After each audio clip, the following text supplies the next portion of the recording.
अस्सलाम वालेकुम स्टूडेंट्स। आज के इस लेक्चर में मैं आपको बताऊंगी एलिमेंट्स ऑफ डिज़ाइन, जो है line, shape, colour, text, texture. इनको यूज़ करते हुए हम कुछ क्रिएट करते हैं। यहाँ से मैं ओपन कर लेती हूँ न्यू फाइल।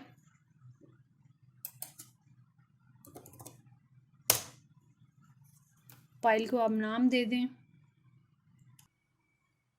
अब सबसे पहले जो एलिमेंट आता है डिज़ाइन का वो है लाइन।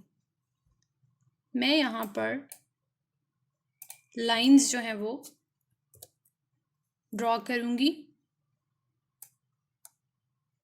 अब सेकंड आ जाता है यहाँ पर शेप। कोई हम यहाँ पर शेप ड्रॉ करते हैं।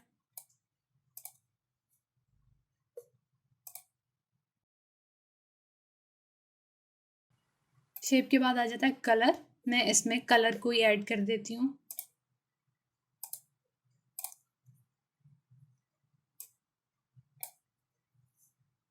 अब हम यहाँ पर ऐड करते हैं टेक्स्ट।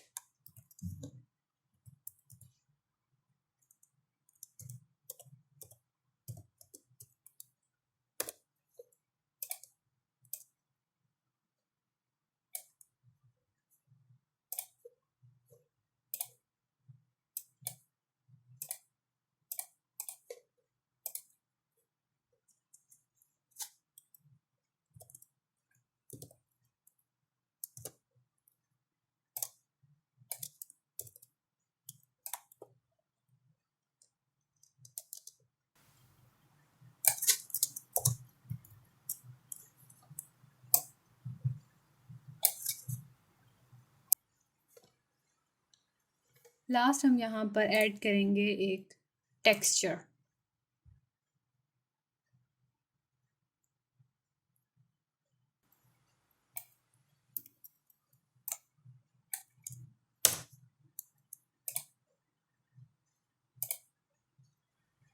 तो एलिमेंट्स ऑफ डिज़ाइन यूज़ करते हुए हम जो है बेसिक से लेके अमेजिंग सी चीज़ें क्रिएट कर सकते हैं।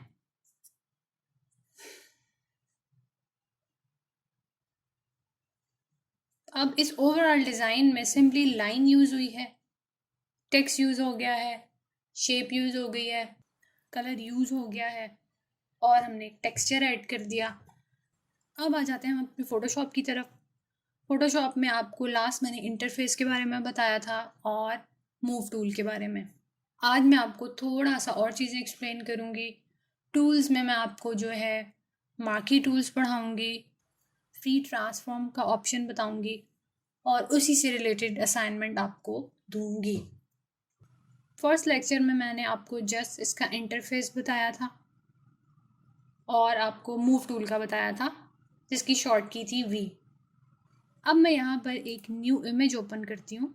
फाइल में जाके ओपन, कंट्रोल ओ इसकी शॉर्ट की है।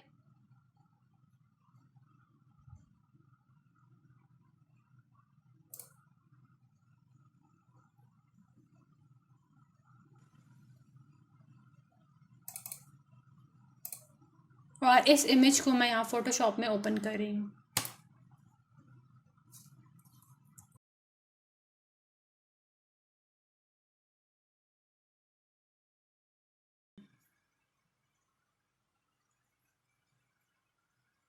अब आ जाते हैं हम मार्की टूल्स में, जिसमें पहला ऑप्शन है जी रेक्टेंगुलर मार्की टूल। इसकी शॉर्ट की है एम और उसके बाद आ जाता है एलिप्टिकल मार्की टूल, उसकी भी शॉर्ट की एम ही है। पहले हम देख लेते हैं रेक्टेंगुलर मार्की टूल को। मैंने इसको सिलेक्ट किया। अब ये जो वाइट वाला एरिया है, मैं यहाँ पर कोई फ्रेम जो है वो ला के ऐड करना चाह रही हूँ, क्योंकि मुझे एम्प्टी सा लग रहा है। इसके लिए मैंने फिर फाइल ओपन की और एक न्यू इमेज ओपन किया। अब रेक्टेंगुलर मार्की टूल से मैं इसकी लूँगी सिलेक्शन। यहाँ पर मैंने क्लिक किया और इसको ड्रैग किया और मैंने रिलीज़ कर दिया। अब आप ये देखें कि पूरा जो आपका इमेज है उसमें से ये इतना एरिया जो है वो इस वक्त सिलेक्टेड है, यानी कि इस टूल ने इतने एरिया की सिलेक्शन ले ली है। अब इसको जो है मैं ड्रैग करके लेके जाना चाहूँगी अपनी इस फाइल पे। लेकिन आप ये देखें कि मेरा फ्रेम नहीं आया, सिर्फ आपको ये सिलेक्शन शो हो रही है। आप में से बहुत सारे जब स्टार्ट करेंगे तो यही गलती करेंगे, आपने ऐसे नहीं करना। अब इसको हम वहाँ लेके जाना चाह रहे हैं, उसके लिए हमें एक और टूल यूज़ करना पड़ेगा, वो है मूव टूल, जिसकी शॉर्ट की है वी। जैसे ही मैं वी प्रेस करूँगी, देखें आप, तो ये जो माउस है इसका कलर आप देखें पहले वाइट था, अब ये ब्लैक हो गया है और इसके नीचे आपको सीजर्स शो हो रही हैं। अब अगर इसको क्लिक करके मैं ड्रैग करूँगी तो ये देखें ये फ्रेम मूव कर रहा है। अब मैं इसको ड्रैग करके यहाँ ला के रिलीज कर दूंगी और जो है सिलेक्शन के थ्रू आपने जो है फ्रेम कट करके आप यहाँ ले आए। अब इन टूल का यूज़ यही हो सकता है कि आप मे बी आप कोई आर्ट वर्क बना रहे हैं और आपको किसी इमेज में से कोई स्पेसिफिक पार्ट या हिस्सा चाहिए, उसकी आप सिलेक्शन करोगे, मूव टूल सेलेक्ट करोगे और उसको ड्रैग करके अपनी डिज़ाइन में जो है डिज़ाइन वाली फाइल में ऐड ऑन कर लोगे। अब आ जाते हैं इलिप्टिकल मार्की टूल पे। इसके लिए मुझे कोई दूसरी शेप चाहिए होगी, उसके लिए मैं फिर इमेज ओपन करती हूँ, कंट्रोल उसकी की है। इलिप्टिकल मार्की टूल को सिलेक्ट करते हुए अब मैंने इसकी सिलेक्शन ली। सिलेक्शन मैंने ली, लेकिन आप देखें कि प्रॉपर उसका एरिया जो है मैं वो नहीं सेलेक्ट कर पाई। इसके लिए आप जब सिलेक्शन के कहीं पे भी आसपास लाइन के क्लिक करके जब इसको मूव करोगे, आप देखो इस तरह आप सिलेक्शन को मूव कर सकते हो। सिलेक्शन को मूव करते हुए मैंने इसकी एडजस्टमेंट ठीक कर ली। अब इसे मैंने अपनी उस फाइल में लेके जाना है, तो मैं यहाँ से प्रेस कर रही हूँ V and move tool selected. अब मैंने इसको ड्रैग किया और यहाँ ला के मैंने इसको रिलीज कर दिया। That's it. मूव टूल आप लोगों को क्लियर हो गया। उसके बाद मार्की टूल्स भी मैंने आपको बता दिए, उनका क्या यूजेज हो सकता है। अब आ जाते हैं फ्री ट्रांसफॉर्म के ऑप्शंस पर। अब आप देखें कि मैं इसको यहाँ पर ड्रैग करके तो ले आई हूँ, लेकिन मे बी मैं इसको रीसाइज करना चाहूँ, उसके लिए आप फ्री ट्रांसफॉर्म का ऑप्शन यूज़ करते हैं, जिसकी शॉर्ट की है कंट्रोल टी। आप देखें कि इसके साइडों पे इस तरह के बॉक्सेस छोटे छोटे एक्टिव हो गए हैं, इसका मतलब है फ्री ट्रांसफॉर्म वाला ऑप्शन एक्टिव हुआ हुआ। अब मैं राइट क्लिक करती हूँ यहाँ पे, ये ऑप्शंस आपको यहाँ पे नज़र आ रहे होंगे, स्केल, रोटेट, स्क्यू। स्केल पे आ जाते हैं। हाँ जी, अब आप एक ये चीज़ नोट करें कि जब मैं स्केल कर रही हूँ, आप जितने भी अंदाजे से स्केल कर लें, आप इसकी विड्थ हाइट वो नहीं रख सकते जो ओरिजिनल इमेज की है। और अगर आप इसको ठीक से स्केल नहीं करोगे तो आप कोई अच्छा सा इमेज या एलिमेंट उसको ख़राब कर लोगे। उसके लिए रूल ये है कि जब आपने रीसाइज करना है तो आपने शिफ्ट को होल्ड रखना है। हाँ, मैंने शिफ्ट को प्रेस कर लिया। अब अगर मैं इसको स्केल कर रही हूँ तो आप देखो कि ये चारों साइडों से इक्वली स्केल हो रहा है। और मैंने लेट्स सी यहाँ पे इसके साइज एडजस्ट कर लिया, ओके कर लिया। अब आप कहीं पे भी क्लिक करो, स्टिल ये ऑप्शंस आपको एक्टिव नज़र आएंगे। फ्री ट्रांसफॉर्म को जब हम सेलेक्ट करने के लिए कंट्रोल टी यूज़ करते हैं। अब मैं इसको रिलीज ट्रांसफॉर्म करना चाह रही हूँ, जिसके लिए मैं प्रेस करूँगी एंटर। जैसे मैंने एंटर प्रेस किया, साइड वाली जो चीज़ें इस पर एक्टिव हुई हुई थी लाइन वो ख़त्म हो गई। अब मैं इसको मूव कर रही हूँ, अब ये फ्रीली मूव कर रहा है। अब मैं इस फ्रेम को जो है रीसाइज करना चाह रही हूँ। अब आप देखो अगर स्क्रीन पे क्लिक करेंगे आप तो आपका ये सर्कल ही सिलेक्टेड है। आप इसको सेलेक्ट करना चाह रहे हैं लेकिन नहीं कर पा रहे। फोटोशॉप में लेयर्स पर काम होता है। ये राइट साइड पे आप देख सकते हैं इस वक्त लेयर 2 सेलेक्टेड है और यहाँ पर एक आई का आइकन बना है। अगर मैं इसे क्लिक करूँ तो ये देखें ये लेयर आपकी हाइड हो गई। अगर लेयर 1 पर आप आते हैं तो आपको ये आइडिया होगा कि ये वाला फ्रेम लेयर 1 पर है। अब इसको मूव करने के लिए मेक श्योर कि मैंने यहाँ से लेयर सेलेक्ट की हुई है जिस भी ऑब्जेक्ट को मैं ट्रांसफॉर्म करना चाह रही हूँ। अब मैंने कंट्रोल डी प्रेस किया, शिफ्ट को मैंने होल्ड रखना है। अब मैंने इसको एडजस्ट करके एंटर प्रेस कर दिया। मुझे ये नहीं चाहिए, मैंने इसको सेलेक्ट किया और मैं इसको रिमूव कर दिया। यहाँ से मैंने डिलीट का बटन प्रेस किया। जो ये फ्रेम है मैं इस तरह के सेम 2 फ्रेम्स और यहाँ यूज़ करना चाह रही हूँ। उसके लिए मुझे इसकी फ्रेम की लेयर की एग्जैक्ट कॉपी लेना पड़ेगी। लेयर की कॉपी लेने के लिए जो शॉर्ट की आप यूज़ करते हैं वो है कंट्रोल जे। अब जैसे ही मैं कंट्रोल जे प्रेस करूँगी आप यहाँ पे देखिएगा क्या फ़र्क आएगा। लेयर 1 था, ऊपर लिखा आ रहा है लेयर 1 कॉपी, यानी कि इसकी एक कॉपी बन चुकी है। अब अगर मैं इसको मूव करूँ तो ये देखें, अब मैं इसकी भी एक और कॉपी लेना चाह रही हूँ, कंट्रोल जे, लेयर 1 कॉपी 2 हो गई और मैंने इसको यहाँ पर एडजस्ट कर लिया। अब आई होप कि आपको ट्रांसफॉर्म वाला ऑप्शन जो है वो समझ आ गया होगा। इसके अलावा अगर हम इसके मज़ीद ऑप्शन देखें, मैंने कंट्रोल टी प्रेस किया, आप इसको रोटेट भी करना चाह रहे हैं आप इसको रोटेट कर सकते हैं। अब फ्री ट्रांसफॉर्म के कुछ फर्दर ऑप्शंस हैं जो मैं आपको एग्जांपल्स के साथ एक्सप्लेन करती हूँ। यहाँ पर मैं एक बिलबोर्ड का इमेज ओपन करती हूँ।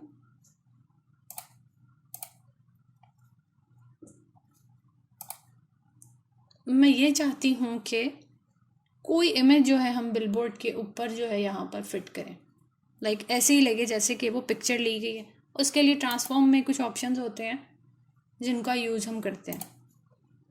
एक और इमेज मुझे चाहिए होगा जो मैं इस बिलबोर्ड के ऊपर लगाना चाहूँगी। इसको मैंने अनलॉक किया।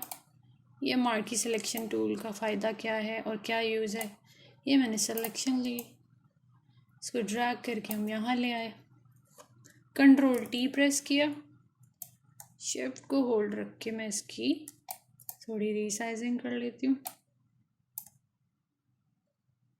अब आप देखो ये इमेज यहाँ पे मैं रख रही हूँ लेकिन ये एग्जैक्ट इसके ऊपर फिट नहीं आ रहा। इसके लिए आप राइट क्लिक करो, यहाँ पर ऑप्शन होगा डिस्टॉर्ट का।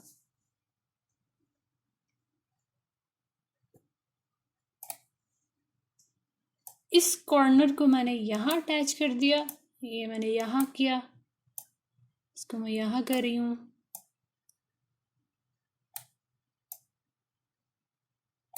और एंटर प्रेस कर दिया। अब आप देखें ये वाला इमेज उसी इमेज का हिस्सा लग रहा है। मैं एक और न्यू इमेज ओपन करती हूँ।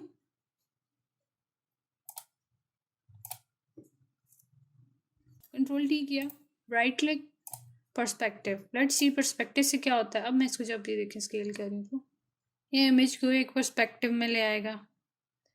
अगर मैं इस तरह ले जाऊँ तो ये देखें, इसका वैसे इतना ज़्यादा यूज़ होता नहीं है। एक और चीज़ बार बार देखिए, आपको यहाँ पे अंडू और रीडू का ऑप्शन यूज़ करना पड़ेगा। एडिट में अगर जाओ, ये यहाँ पे ऑप्शंस आ रहे हैं, कंट्रोल जी और कंट्रोल ऑल्ट जी। अब जब आप आगे इतने टूल सीखने के बाद कोई असाइनमेंट बनाओगे तो आपको अंडू और रीडू का ऑप्शन यूज़ करने की ज़रूरत पड़ेगी। लाइक अगर मैं कंट्रोल जी प्रेस करती हूँ तो क्या होता है, जो लास्ट स्टेप मैंने किया था वो हो गया, मैं दोबारा कंट्रोल जी से प्रेस किया, फिर दोबारा वही हो गया। कंट्रोल जी को प्रेस करें तो ये क्या करता है, एक बार एक स्टेप बैकवर्ड चला जाता है फिर फॉरवर्ड आ जाता है, बस दैट्स इट। लेकिन मे भी आप ये चाह रहे हैं, आप एक स्टेप बैकवर्ड नहीं जाना चाह रहे, आप ज़्यादा स्टेप्स बैकवर्ड जाना चाह रहे हैं। उसकी जो शॉर्ट की है वो कंट्रोल ऑल्ट जी है। ये मैं कंट्रोल ऑल्ट जी प्रेस करे जा रही हूँ, ये देखें हम बैकवर्ड आए जा रहे हैं। तो ये वाली की जो है बहुत इंपॉर्टेंट है। आज के लेक्चर को मैं यहाँ पर ही एंड करूँगी, क्योंकि मैंने आपको जितने भी आज बेसिक ऑप्शंस और टूल पढ़ाए हैं उसकी आपको करनी पड़ेगी प्रैक्टिस, क्योंकि जब तक ये चीज़ें क्लियर नहीं होंगी हम आगे नहीं चल सकेंगे और आपको चीज़ें भी समझ में नहीं आएंगी। अब आपके पास ये पूरा वीक है इसकी प्रैक्टिस करने के लिए। असाइनमेंट जो है वो मैं ग्रुप में शेयर कर दूंगी आप लोगों ने। आज जो मैंने आपको टूल्स पढ़ाए हैं उसी से रिलेटेड असाइनमेंट होगी, और एज इट इज़ बेशक आप जिस तरह मैंने आपको करके दिखाया आप अपनी प्रैक्टिस कर सकते हैं, या इसके अलावा अगर आप इससे ज़्यादा कुछ अच्छा या क्रिएटिव सिर्फ इन्हीं टूल को यूज़ करते हुए कर सकते हैं तो वो भी आप करके असाइनमेंट में सबमिट करवा सकते हैं। एक और लास्ट चीज़, जो अक्सर स्टूडेंट्स जो है मुझे ग्रुप में पूछ रहे थे या मैसेज करके कि हम कौन सा सिस्टम लें या फिर हम जो है अडोबी का कौन सा वाला वर्जन यूज़ करें, सबसे लेटेस्ट या हाई एंड जो है उन्हें लैपटॉप्स या कंप्यूटर्स चाहिए। तो मैं आप लोगों को जो सजेशन देना चाहूँगी वो ये है कि अभी आप इनिशियली स्टार्ट के लिए आपके पास अभी जो भी सिस्टम अवेलेबल है, जो भी आपको फ़ोटोशॉप का वर्जन मिलता है CS6 से लेके CC में, आप मेरे लेक्चर्स लेना स्टार्ट करें और असाइनमेंट्स की प्रैक्टिस स्टार्ट करें। बहुत सारे लोगों को बड़ा रॉन्ग कॉन्सेप्ट है कि हमें जितने ज़्यादा सॉफ्टवेयर्स आएंगे हम उतने अच्छे डिज़ाइनर बनेंगे। तो लेट मी क्लियर दिस, ज़रूरी नहीं है कि आपको ज़्यादा सॉफ्टवेयर्स आते हों। अक्सर लोग सिर्फ एक फ़ोटोशॉप पे एक्सपर्ट होते हैं और वो अच्छे खासे जो है डिज़ाइन से रिलेटेड प्रोजेक्ट्स कर रहे होते हैं और उन बहुत सारे लोगों से हज़ार गुना बेहतर होते हैं जिन्हें एक से ज़्यादा सॉफ्टवेयर्स आ रहे होते हैं। तो मेरे साथ कोर्स में आप ये 2 सॉफ्टवेयर करोगे और मेरी पूरी कोशिश होगी कि जितनी भी ज़्यादा प्रैक्टिस करवा के मैं आपको इसमें एक्सपर्ट करवा सकती हूँ, बिगनर से एडवांस लेवल तक कोशिश करूँगी, वो मैं करूँगी। लेकिन इसके लिए मुझे आपकी सपोर्ट चाहिए होगी और उसमें ये होगा कि आप असाइनमेंट्स करके जो है वो सबमिट करवाएंगे और प्रैक्टिस सबसे ज़्यादा करेंगे। मुझे उम्मीद है कि आपको आज का लेक्चर पसंद आएगा और आप इसकी प्रैक्टिस करेंगे।